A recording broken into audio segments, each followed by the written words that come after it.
Everybody has a voice, and a voice is needed in every aspect. Right. For example, like I said, voice messages. That needs a voice. IVR on hold messages. Thank you for calling the Hope Rescue Mission, serving the homeless since 1894. Your call is important to us. So you notice how I'm smiling? Yeah. Okay? That changes the dynamic of it. Mm-hmm. This is a first for Fred Talk, part 2. Like pretty much almost right after, which is awesome. And we spoke so much about your past, we forgot you do a lot of cool stuff, my man. Yeah, a little bit here and there. Well, I found you on Facebook. I know we went through this last time, friends and all that stuff, but I love your voiceover work, dude. Thanks, man. Really cool. I appreciate it. You know, because you hear the voice and you always have an image of what the person looks like. Right. You know, and then you're like, oh, it's just him. Yeah. And then you do like these different types of commercials too. Mm-hmm. I'm just really intrigued by like the voiceover thing. It's just, I'm like, I guess I could do that. I want to try to do that. You can, you know, and a lot of times people think that voiceover. Many people think voiceover is just about the voice. It's not about the voice, because we all have a voice. You know what I mean? You know, people will say, "Oh, you have a deep voice. You should be in voiceover." You know, and then, you know, you get the deep voice. In a world, in theaters this Christmas, rated R. You know, you got a deep voice. Anybody wants to be the trailer guy voice. Right. But if you pay attention and listen to a lot of the commercials that are playing now, especially on TV, they're very conversational. Interesting. Okay. So voiceover is about bringing the script to life. Radio, it's about me. Okay. So one of the things that I had to learn when I got into the voiceover industry was I had to unlearn the radio stuff. Okay. And that was very humbling, because I've been doing radio for a long time. So I just figured, you know, I just jump on there and read the script with my radio voice. You know what I mean? And my voiceover coach was like, nope. So you went to a voiceover coach? Yes. So what a lot of people don't realize is with voiceover, you know, it's more than just picking up a piece of paper and reading over a script. There's a lot of different elements involved. The first thing that you want to do before you buy any equipment is you want to hire a voiceover coach. Okay. My voiceover coach is Donovan Cornitz. He's the voice of the Today Show. Okay. So I connected with him, and they don't take anybody. Right. You know what I mean? You have to be serious about it, and you have to have some sort of a potential. So when the pandemic hit, that's when I really, really dove into the coaching aspect of it. And like I said, one of the things that he taught me was, it's not about you, man. You have to bring that script to life. The script is the star, not you. So there was so many things that I had to unlearn. Another element that you want to, obviously you want to get your equipment. You want to have your microphones, your laptop, your interfaces. To the people out there listening, I'm probably speaking another language right now. But, you know, it's very attainable to get a basic setup. Yeah, these days for sure. Absolutely, absolutely. Also, you want to make sure you're in a room that is acoustically treated. That is a big part of it. You can take it in your closet. You can set up a whisper room in your closet, pad it up with towels and clothes and all. Like that's how I started. I first started doing voiceovers in my dining room with a high ceiling and walls echoing and very reflective. Right. And then I did some research, reached out to some people in the business. Also, YouTube University, of course. Yeah, the best. And got some acoustic treatment and treated my room up, and you know, so that was another aspect, you know, getting the equipment. And then the marketing. The marketing is a big, big, big piece of it too. So what I did was I hired a marketing coach by the name of Corey Disson, and he specializes in voiceover marketing. How do you market a voiceover? That's so, I mean, like I know I'm in marketing, but I've never had to, you know, market a voiceover personality. So like, how would you do that? Well, just like you market any other business. A voiceover artist needs a name. A voiceover talent needs a logo. A voiceover talent needs a website. A voiceover talent needs social media all across the board.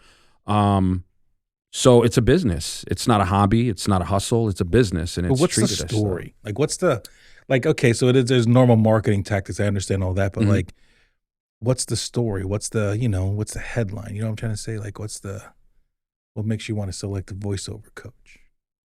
What makes me want to select a voiceover Yeah, coach? like, marketing, it's like they say sales is asking somebody out. Marketing is the reason they say yeah. Right. So like, what makes, like, how do you push that? How do you push yourself as a voiceover coach? What's like that main thing? As a voiceover coach or a voiceover I'm sorry, artist? voiceover artist. I'm sorry, yeah. So everybody has a sound and everybody has a style. And one of the things that I struggled with when I decided to get into the voiceover industry, I didn't know how I was going to market myself. Yeah. Because everybody knows me on radio as DJ H. Vidal. Mhm. Okay. But I can't be DJ H. Vidal in voiceover. I had to figure out a way to separate those two. And I struggled to the point where I was borderline depressed. Like, I don't know how I'm going to market myself. Like, who am I in voiceover? Like, I don't want to be like DJ H. Vidal has its own brand. It has its own its own legs. I've been DJ H. Vidal since 1989. Who am I as a voiceover artist? So I hired this voiceover coach. His name's Corey Disson. And he was like, I have it. He's like, we're going to use your name. You're going to be you. And I was like, well, damn, son of a bitch. That's simple.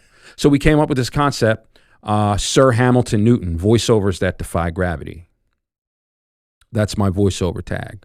And if you go to my website, sirhamiltonnewton.com, you'll see how it breaks down my voiceover style. So I could go any direction with a broadcasting style, with a radio imaging style, with a conversational style, any different genre from radio imaging to auto commercials to concerts to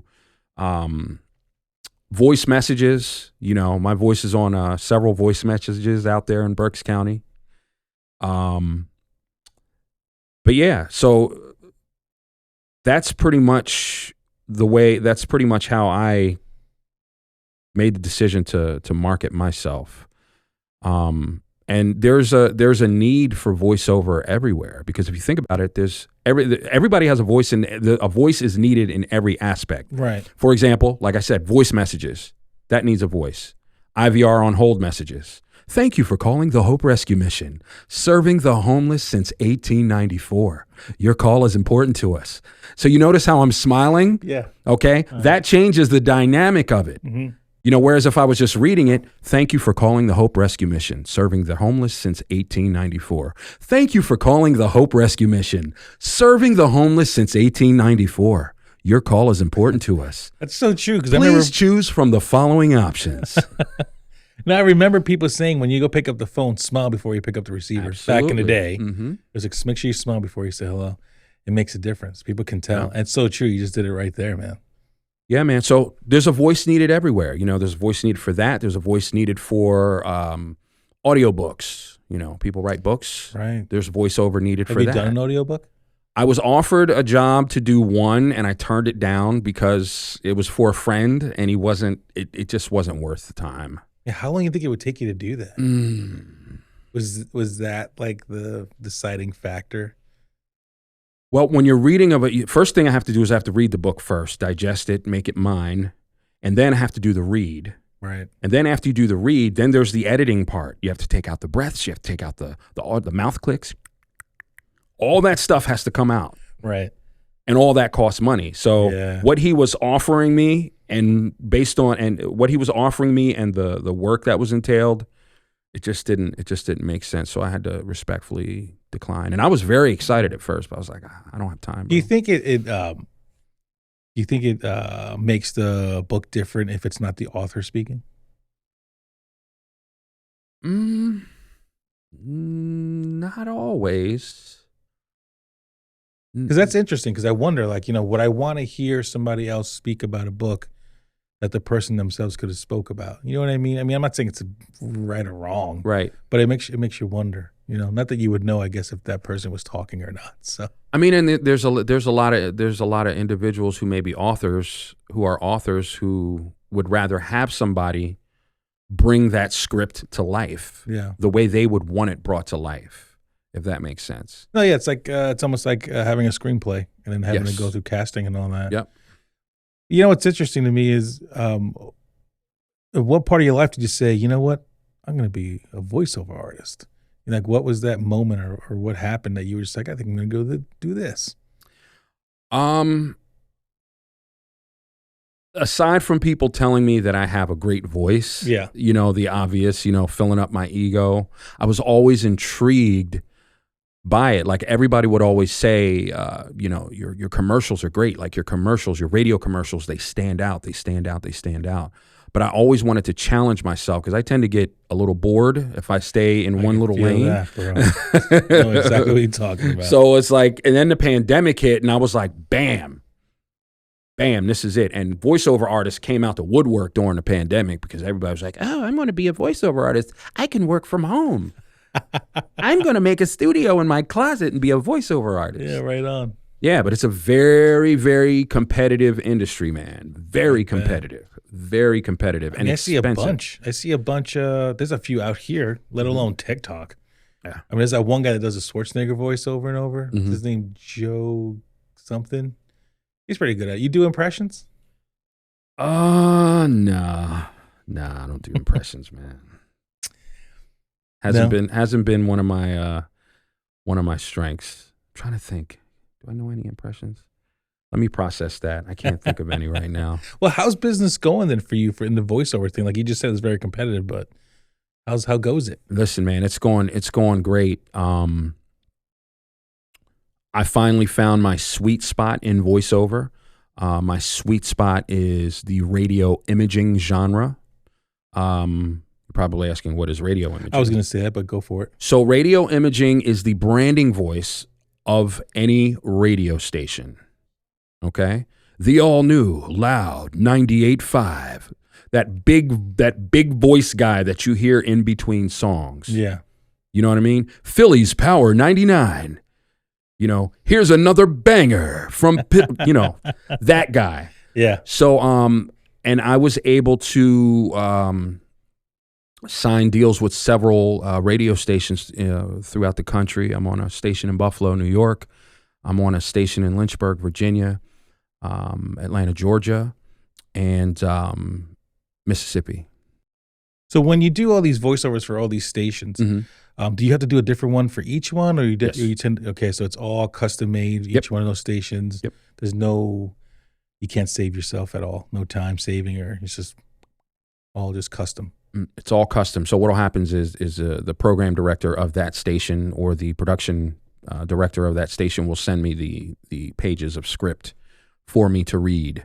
In some cases, I read and produce. Right on. In some cases, I just read and send it out, send the dry reads off, and they do the production of it. How often do you get those scripts, or how often are you working for the stations? It varies. Like there'll be a time, like it comes in waves. Like there'll be a time where I'll get like script after script after script after script, like month after month after month, and then it'll be dry for a little while. You know what I mean? So it varies. It varies. How's the podcasting going, man? The last time you were here, we were talking about you doing your studio, and I see a little something on Facebook. Yeah, man. It's going well, man. It's going great. Still got a few hiccups and still learning a few little things, kind of white knuckling it a little bit. But it's going well, man. It's going well. That's awesome. Yeah. Do you see it becoming maybe your third real, source of income now that you have the DJing, which you still do? Now you're doing the voiceovers. You think the podcast studio is going to blow up for you?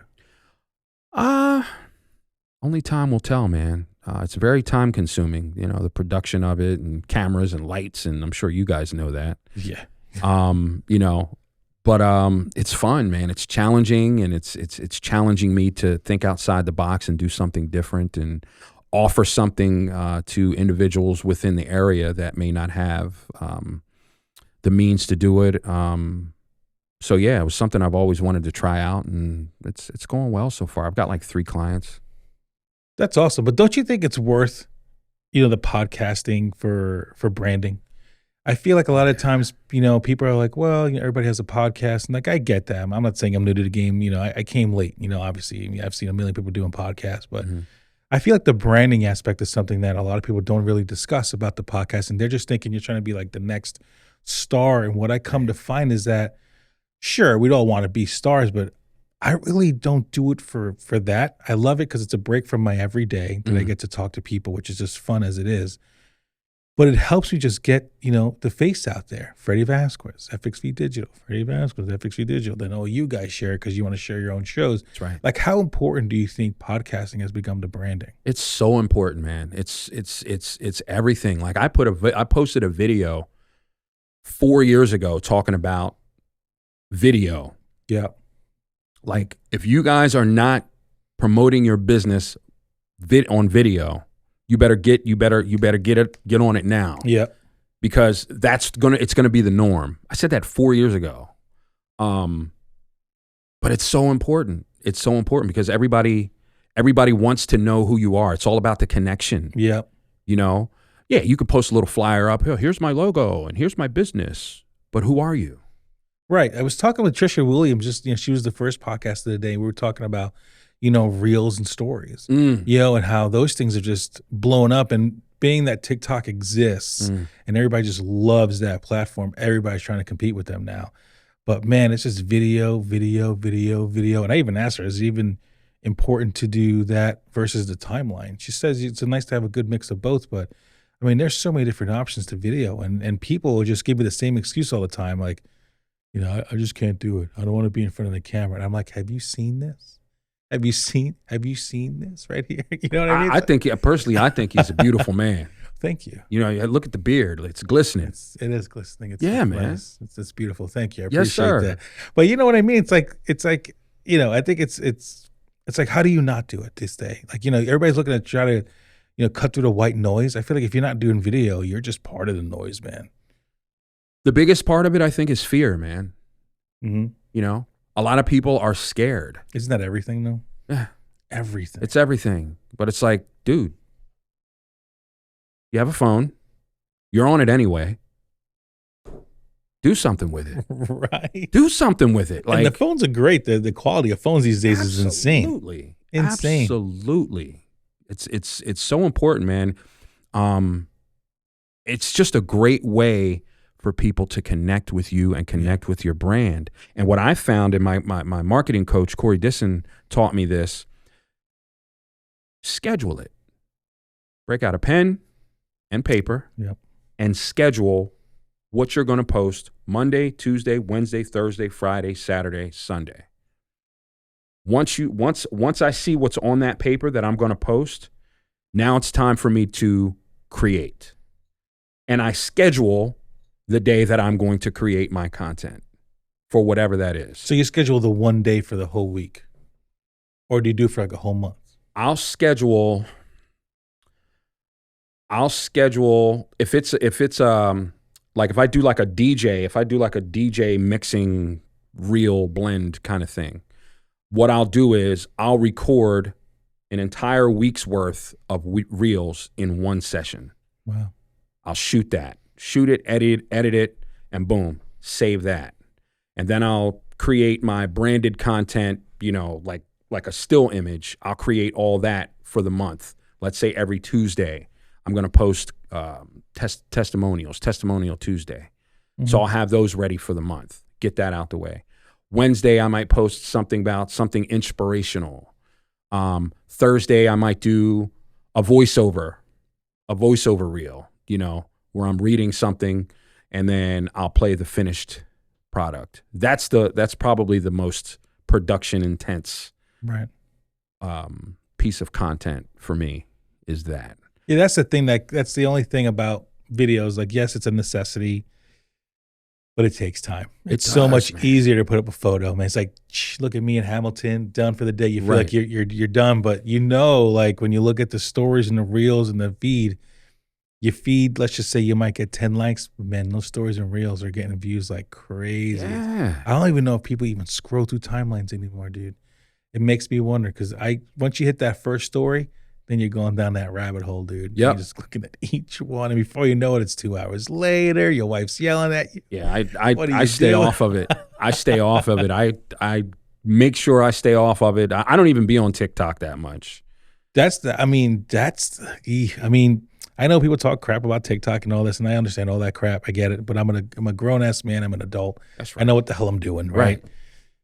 That's been the most successful platform for me, dude. TikTok is different. The algorithm is different. The way and how it changes so quickly to what you're looking at. Like, I've seen the control I have over my algorithm, and it's almost like magic. Like, I'll sit there and go, okay, I'm gonna watch, these videos about the new thing on there is like, dumb ways to die is this weird thing where like people do stupid shit and they pause it. Dumb ways to die. Yeah. You watch one fully, and then they're gonna start coming up like quickly. You watch a DIY video fully from beginning to end, no stopping or nothing, then scroll a few, and then it'll start to change almost instantaneously based on what you're doing. Yeah, it's nuts. And there's days where, some days I feel like maybe it's not working that way, but it's almost just like, wow, I can actually control what I want. Where when you do that, unlike any other platform, I'm not saying they're not going to take that into consideration, but I feel like, I don't know, it just doesn't work that quick. But so if for my benefit is when I start talking about marketing, or I start putting up a video about marketing or something specific, people start to follow, people start to react, people start to comment. And I think it's only because my stuff starts coming up in their feeds because they watch that one video because you're talking about something that they really want to learn about. Right. So for you, I feel like you would destroy voiceover on TikTok, dude. Like, because I see you do it on Facebook, but people really go on there and they want to find out things. They want to see how things are being made. So it'd be cool for you to be like, check out my, my voiceover for this. And then you hear it. You want to know how I did it? Check it out. And then you just show them like how you did all that. It would blow up, dude. Just gave me a nice little nugget, man. There you go. Put that next month. Kind of fired up. That's free. Fired up to try that. Yeah. I would. I thought you was going to send me an invoice for that. No. I tell people it's crazy how much people want to learn about things. Like you were saying, you went on YouTube University, and TikTok does a lot of that. I found myself, and I'm not ashamed to say this, I watched a lawn mowing video over last weekend, 43-minute video. Okay, now, the whole shtick behind it is this guy goes wherever he is in his neighborhood, finds really bad lawns. Okay, they're like, horrendous. Lawns growing over sidewalks, all this stuff, right? He goes up to the door and says, I'm going to do this for you for free. Nothing. Don't pay me anything. Don't give me any money. Want to do it for free. And I get pleasure of watching him dig out the grass from the sidewalk and then edging, that beautiful, nice edge with the edger and all that stuff. And I'm watching him do this, and I'm watching the whole thing. And I'm like, wow. And I can't stop myself from watching it. Then my wife comes over, lays on my lap, and she's just like watching it. And we watched this whole thing for 43 minutes. And I'm like, I just watched a 43-minute video on fucking lawn mowing, right? Lawn mowing. But then I thought to myself, well, why did I watch it? Because I saw the pain point. I saw the crappy part of this video. Like, oh my God, all that work. Oh my goodness, it looks terrible. And he makes it into this beautiful thing. And I'm like, wow, because you, as a human, you just want to see, good, like bad to good, and how things get fixed and how things are made, how things are done. The process. And then I check out his other videos, dude. Millions upon millions of views. Wow. Millions, 12 million, 13 million, 40-something million of him mowing people's lawns. That's it. And then I go to myself, well, why would he do this? Oh, okay, now I know why. Because he's on YouTube. He goes to the person, hey, I'll do it for free. Why is he doing it for free? Because he has now his next video. And he puts his next video up, millions of views. And we all know YouTube pays. And then I went ahead, well, it can't be that much. I started looking it up. For about every 1,000 views, you get like, I think I read like $10 maybe, or maybe $5, whatever the case is. But take that and multiply that by 12 million. That's a nice little check. And then that's just one video. Right. And I'm just like, I mean, I don't mow lawns, so I mean, it's a bummer. Yeah. But I remember telling my buddy, Jim Holler, he owns Elite Pressure Washing, great dude, great service. I'm like, you should be filming you clean these people's just sidewalks. They just want to see it. Again, video and all this crazy stuff. I don't know where the hell I was going with that, but I'm just saying it's like, video and showing people how to do things. It's almost free money. Right. Practically. Right. So you should do that. Yeah, I'm going to tap into it. For sure. Give you something else to do. Yeah. Because you don't have enough to do. Yeah, right. And traveling to Tampa, one of my favorite places, which I'm going to in a couple weeks. Not when? Going, leaving the 18th. 18th. Returning. And I'll be there for a week. Okay. We come back the following Saturday. Okay. I'm leaving the 28th. Oh, I just miss you. Yeah. What are you doing? Another gig? Well, it's going to be. If you say you're going to the Lightning again, I'm going to be so ticked Not yet. off. Okay. Not yet. Nothing on the schedule for the Lightning, but yeah, half of it I'm going to be DJing, the other half I'm going to relax. Yeah, we're doing it's not a vacation trip at all. We're scoping it out. Tampa's the place where we want to be, man. We're scoping it out. We're checking out Dunedin again. We're checking out Clearwater, checking out even like St. Pete. And my wife's looking for property, and I think I'm going to be looking around to see what goes on in Tampa, marketing wise. Let's see, do some searching, do some traveling. FXV South sounds really nice. You'll do very well. Yeah, you think so? You'll do very well. I know so, and I'll plug in. How's the? Is it like lack of marketing prowess, or is there just a lot of people that need help? Or I would say there's some people that need some help, man. Yeah. I don't know of many marketing companies other than one. I don't know of many that are doing what you're doing. At least I haven't seen any that are doing what you're doing. But it's thriving down there. I mean, it's so much. There's so much you can do, and you don't just have Tampa. Like I said, you have St. Pete, you have Clearwater, then you have the beaches. Mm-hmm. Which I was never a big beach guy, but I love the beaches. Like, yeah. I grew up in New York. If you know anything about New York, Jones Beach. No, that's why I hated the beach. But going down there, it's just like you tend to, at first I'm thinking to myself, well, I want to retire when I'm 50. I'll go down to Tampa. And then I'm like, do I have to wait till then? Like, nobody says you can't go up and down. Snowbirds were invented decades ago. That's right. Why not have a business down there and a business up here? Right. So I'm just like, see what goes on in Tampa. And, guys like you motivate me to try new things. Everybody keeps telling me the same thing. Fred, you have like a radio voice. You should really try to do something with that. And because I go to the Dream League, I do the special needs baseball. Okay. So during the season, every Monday I go down there and I'm doing like baseball announcing for the kids. Nice. So I have a great time. These kids are the best, man. I love them. Like I literally can say that and not be fake about it. Like I love every one of these kids. And all they want to do is play some baseball, hear their name come through the speakers, and I say safe at first and like, this guy's up next and that's another shot by, and I give them nicknames and, I just love doing it. It's just fun. And that's why I love doing this. I think it's just the best, so I wonder if it's like one of those things where it's like, well, you can go FXV South. You can maybe try being a voiceover guy for certain different aspects, or who knows? But it's cool to talk to somebody like you that's like, hey, man, I started doing this during COVID. COVID wasn't that long ago. Yeah. And now you have like this whole other career. Yeah, man. That's killer.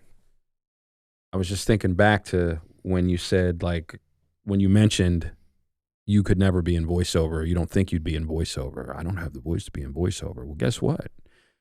You're an announcer. That is a voiceover genre. Yeah. I always said, man, that's a genre. I would love to have been. My dream would have been just calling baseball games. It's never too late, man. That would have been my dream. It's never too late. It's never too late. I would love to do that. That's a goal. That's a dream. That's a dream. Because I don't know if my wife would be too happy with me traveling with a team across the country. I don't know, but calling baseball games, man, is just like. What about hockey? I love hockey. Yeah. Yeah, I love hockey. I'm a big Tampa Bay Lightning fan, as you know. Well, once you get down there, I will plug you in with some of the key players behind the scenes. Yeah, a lot of Lightning people. Oh yeah, I can't wait to go. That Saturday will be my first game at Amalie Arena. Okay. I've only seen him here I've seen him on Long Island. I've seen him in New York City. I've seen him in Philly. But I'm looking forward to that, being with my people. Yeah. In Tampa. Yeah. There's not many of them around here. But that would be killer, man. I think about that too. I'm like, is my next career even like, is it marketing or is it like just working for a sports team or doing something cool like that? Or, who knows? But, and you're right, you're never too old, but it's so fun to dream about those things. It's so fun to dream about what you can be and, how I guess only you yourself are stopping. from achieving those dreams and those goals. That's right. But I mean, shit, man, I grew up dreaming. I love dreaming. I feel like I have a lot of dreams left. Go after them, bro. You gotta, like even you're doing, I mean, I don't know if it's a dream per se, but like, is it a dream to be a voiceover coach, or was it something you just thought of one day, or? I keep calling you a coach. I'm sorry. No, it's all good. Artist. It's all good. It was something that I was like just kind of having fun with at first. Like radio, it started with radio.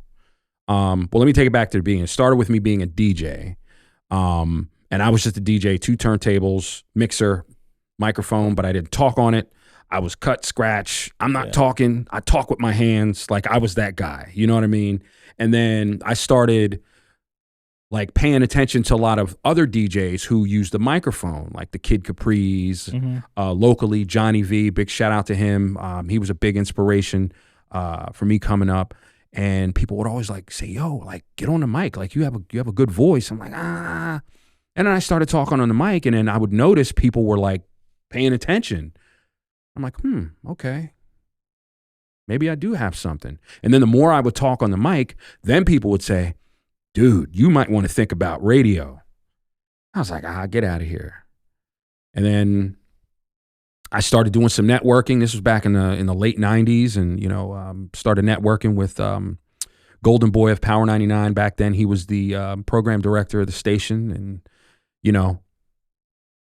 muscled my way through there, and he gave me a shot. Doing some guest mix weekend appearances.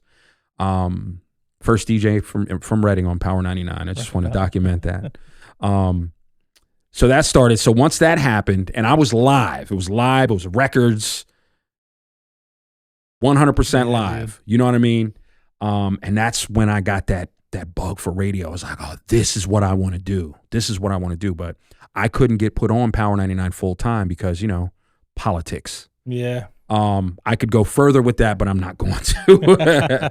So, one of the things I learned is, if you want to be really successful about things and you want to take it to another level, you got to leave. And that's what I did. I left. I went to Charleston, South Carolina. I was offered a radio position down there, drove down there, and I think we talked about this the last time. Yeah. Got that radio job, then went to Tampa, got that radio job and started talking, and was cutting commercials, and I was always intrigued by the next level. Like, man, I really want to hear myself on TV. I'd love to hear myself on a commercial, tonight on Hell's Kitchen. I want to, like it just like. Yeah, dude, for sure, man. Like I've always wanted to do that. And that it's very, very, very competitive, but I don't know. I've just always been intrigued by, like, always wanted to challenge myself. And I've always been big on challenging myself. Once I master something, it's like, okay, I don't want to get comfortable. Yeah. I want to challenge myself and try something different. But yeah, man, it started out as kind of like a little hobby. I'll do this for fun, whatever, make a little commercial here. Then the next thing you know, my phone's starting to ring. Hey, I need a spot. Hey, I need a spot. Hey, I need a spot. Hey, I need a commercial. I'm like, yeah, maybe I need to look a little deeper into this. So I started doing some research and started looking at microphones and interfaces and what I should get and how to perfectly acoustically treat my room so I have a good sound, and how to read, how to talk away from the mic and not into the mic, the difference between a dynamic mic and a condenser mic, phantom power, all that stuff, editing on Adobe Audition, yeah, dude, all that stuff. And I'm still learning. I don't claim to know it all, but I'm still learning. And one of the big things in voiceover is practice, man. Yeah. It is practice. It is practice and continuing to market yourself, market. I got a hosting gig, posting a video of me reading a car dealership commercial on LinkedIn. And it was a very high energy, you know what I mean? Get down to Vision Nissan of Greece. It was a really, really high energy, and I was really like animated in it. And next thing you know, I got a message from a gentleman by the name of Chris Kaeg. I don't know if you know Chris Kaeg. I'm able. Yes. Mm-hmm. He said, hey, man, we need a host for our I Am Able bash. That's right. I did see that. You are our guy. I was like, really? Me? And yeah, I'll be doing. This is my 3rd year. That's I'll be doing it. awesome. Yeah, on the 18th. Yeah, the first one was virtual because it was done by during COVID. Right. But that video got me that hosting gig every year. They don't want to. He's like, no, we want you to come back. So like it's like you never know, bro. You never know. Even That's if true. you know, and even if you use to jump on there and read something or whatever, you know, let's say you take a page out of your own book. You do a video of you doing some sports reads, some baseball reads. Post it on TikTok. Post it on LinkedIn. That too. LinkedIn is you make that point too, that you've got this gig off of LinkedIn. LinkedIn is very powerful. Yeah. People really hate the tchotchke stuff on there. Nobody wants any bullshit on LinkedIn. Right. I've realized, but in your case, you're providing a professional service on a professional network, and like you're absolutely right. I never even thought about it that way, but yeah, who wouldn't want to hire you after seeing your video on LinkedIn? Like that's not tchotchke at all, man. That's killer, dude. Something to think about. Yeah, man. And I haven't posted on LinkedIn in a while. Like I haven't been as consistent with that as I was. Which is funny because you just said you got a gig that you're gonna have every year. Yeah. And I got complacent after that. You go to Tampa a lot. You're a traveler, you know. And I don't know what it is, man, but I'm just really fixated on Facebook and Instagram. I love Facebook and Very Instagram. powerful. Very powerful. I mean, especially with advertising. If you know how to do the advertising bit correctly on those platforms, huge leads, huge conversions on there. It's really awesome. I don't blame you. I mean, I've been really trying hard to pay attention on my social media lately too. Like like you were saying, write it down for the month. You know, me and Will, we've been going through it every day. We're working on it every day. Right now, it's kind of slow because I think we're trying to find our groove and trying to find how we want to present ourselves. Because I think we're just perfectionists in that way. But we're getting somewhere, man. For sure. But yeah, man. I mean, I think LinkedIn is definitely one of the greatest places to do all those the voiceovers on, because who else is doing it too? That's the other thing too. Like LinkedIn has its own white noise, and you want to kind of be different from everybody else on there. But you want to get your point across. Whenever I put videos up, I see it happen. Right. And I think I remember seeing you do that video where you were doing, it wasn't just a car commercial, it was a feud, no? Yes. Yeah, I remember seeing that one. That was cool. I remember just watching and going, wow, that dude's just, and you're right, you weren't talking into the mic, you were doing the side thing. I was like, that's so fucking cool, man. Yep, just all the hand motions and the emotion, and it made me realize I wasn't crazy. Because, I practice like the intros to the podcast. I'll sit there and I'll write them out in like the notepad first, and I'll read it a few times. Right. And I'll sit there early in the mornings like, welcome to Fred Talk, and I start doing the whole thing. And it's pretty good. It takes a few times. But you're right, though. When you sit there and practice it and learn it and then go for it, man, it's a totally different feel, dude. Practice is everything. Gone are the rip and read days as it pertains to voiceover. Radio, you can rip and read something. Yeah. I'll give you a perfect example. And this is no discredit to any radio station, but there's a client that I have a great relationship with, and I did their IVR on hold message.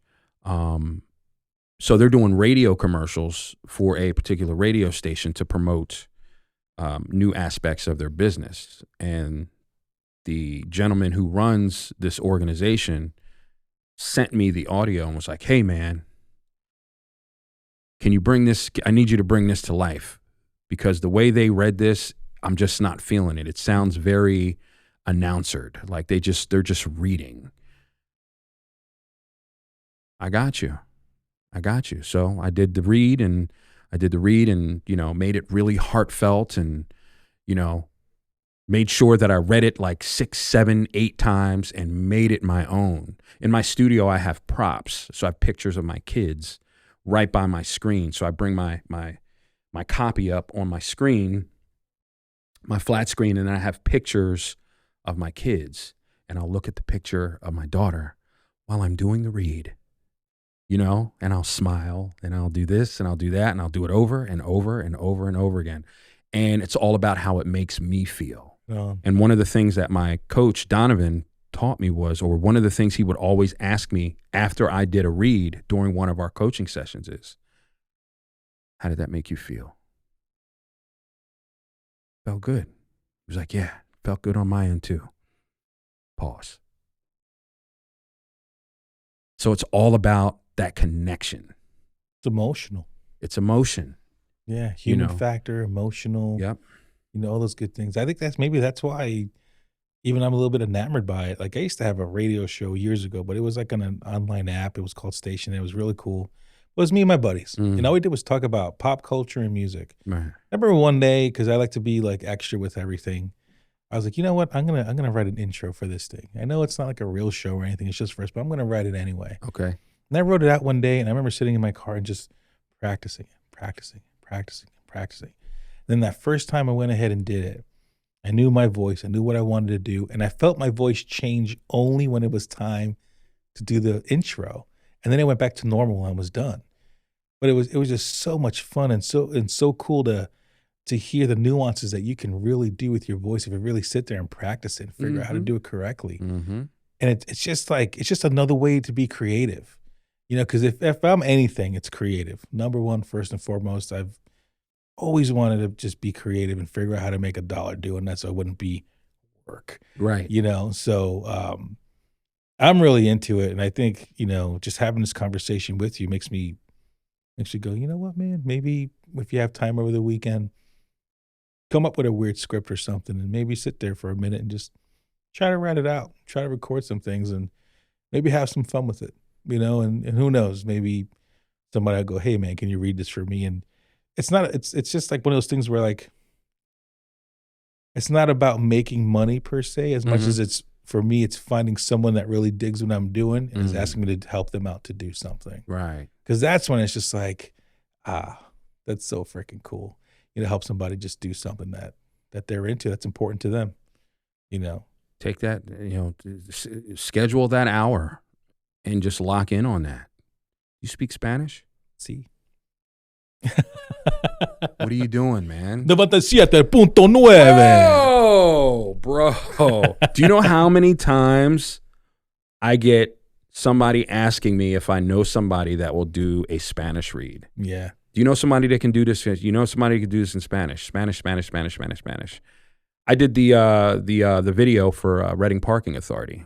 Yeah. That's playing in their office. I was the voice of that. That's awesome. And they wanted us. They do you know somebody who does it in Spanish? That could have been you. Could have been me, man. Well, maybe I'll be the Spanish Hamilton.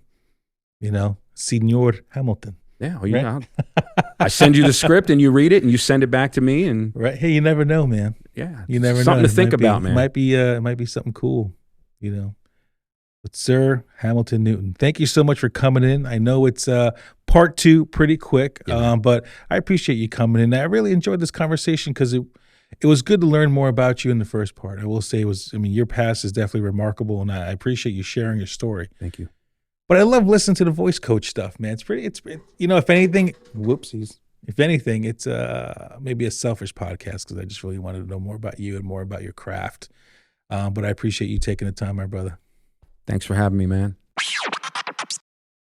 Hey, thanks for checking out this episode of Fred Talk. And I hope you totally dug what you just saw. And if you did, make sure you like and subscribe because I need you to watch all my videos because, YouTube, all those great things. And you can check us out online at fredtalk.tv.